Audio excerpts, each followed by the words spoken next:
has to be brought to you. But you gotta want it. You gotta want it. You gotta want it. As African Americans, our minds are always stimulated by education. Always. We want to know why. We want to invent. All right, but you have to be receptive of new stuff.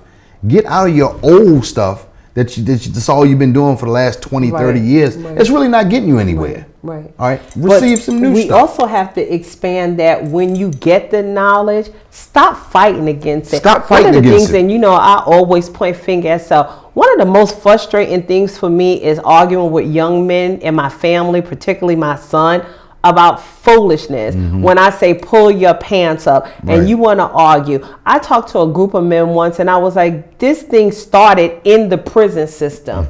It was a code. It was a way to say my butt is available to you. So now you're walking around the street advertising your butt is available to somebody. But then most young people are walking around homophobic, don't want to deal with gays, don't want to deal with lesbians, but your butt hanging out. I'm sorry, I'm having a tough time with this. It's terrible. Okay, it looks ridiculous. Okay, and then the lack of discipline. Okay, of not getting the attitude because someone doesn't want to see your dirty drawers is just like crazy to me. I don't understand the shorts, underwear, and the pants. That's the thing that gets me. Because you buy your pants so daggone big, you got to wear all that stuff to try to remotely keep it up. That's unreal. Do you realize that in the last 20 years, belt sales is down dramatically? Nobody wears it. You can't hardly go in stores and find belts. This is the belt now. This right here. Let me just hold this up. Hold this side and hold this side. Or, you know, the inside of their thighs ought to be really, really strong.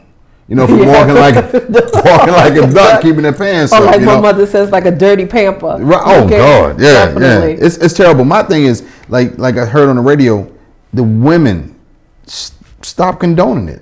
You got a man. I mean, if you like that, that's saying something about you. Right. But stop dating these men like that. Right. You know, pull their pants up. Because 9 times out of 10, the woman is going to go beyond the man.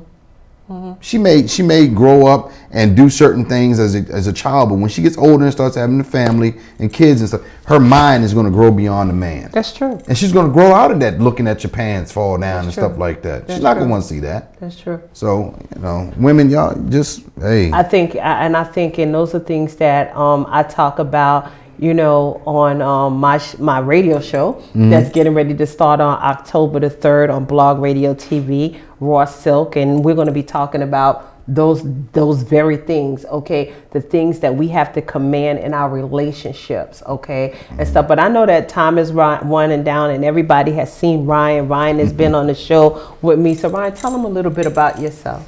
I'm just a man, just a young man trying to find my way.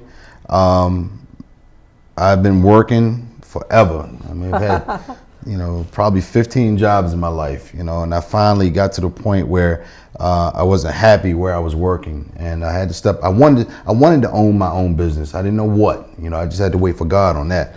But it finally got to that point where the opportunity came about, and just like I am talking to you here, God just told me, said, trust in me. And when he said trust in me, it's trusting yourself. Go ahead, do what you got to do. I got you. So God is good. For the last 2 years, I've been my own boss, and I'm loving it. So I encourage everybody that if you don't think it's possible, all you have to do, one, is love yourself. And that brings that faith. You know, love yourself. But I'm here to help any person. If I can enlighten your road on where to go in the future as far as the things that I've done, hey, reach out to me.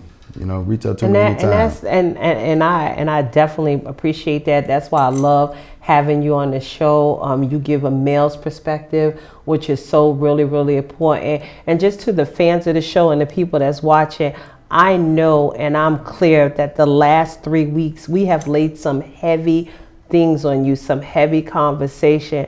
But sometimes, you know, in the beginning, I talked to my mom after every show, and I said to her, I'm going to switch it up and lighten it up. But then I realized we can't lighten up.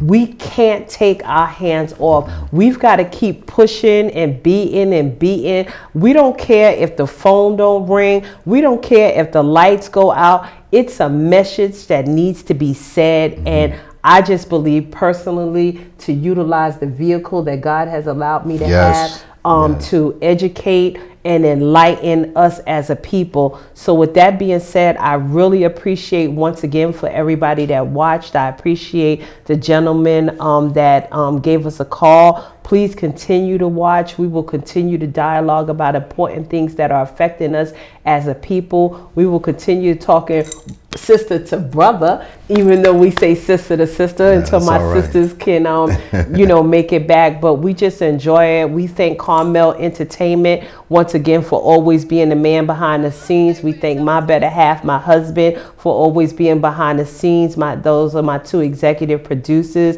I thank you for the opportunity. Because of this vehicle here, more doors has opened. Like I said, my Raw Silk radio show is starting. I have been nominated to be featured in CEO magazine, so I'm looking forward to that. My second book is coming out, The BS Theory 2. They'll stop feeding you BS if you stop providing the spoon. And Volume 1, Embracing the Gift of Women's Intuition. So with that being said, thank you. Good night. Dancing, shouting, and singing for human praises like our ancestors who did it for quarters, nickels, and dimes. You are still enslaved, church. Instead of getting excited about the glory of God, we'd rather be entertained like human iPods, touched by everything that makes love to our five senses. If it looks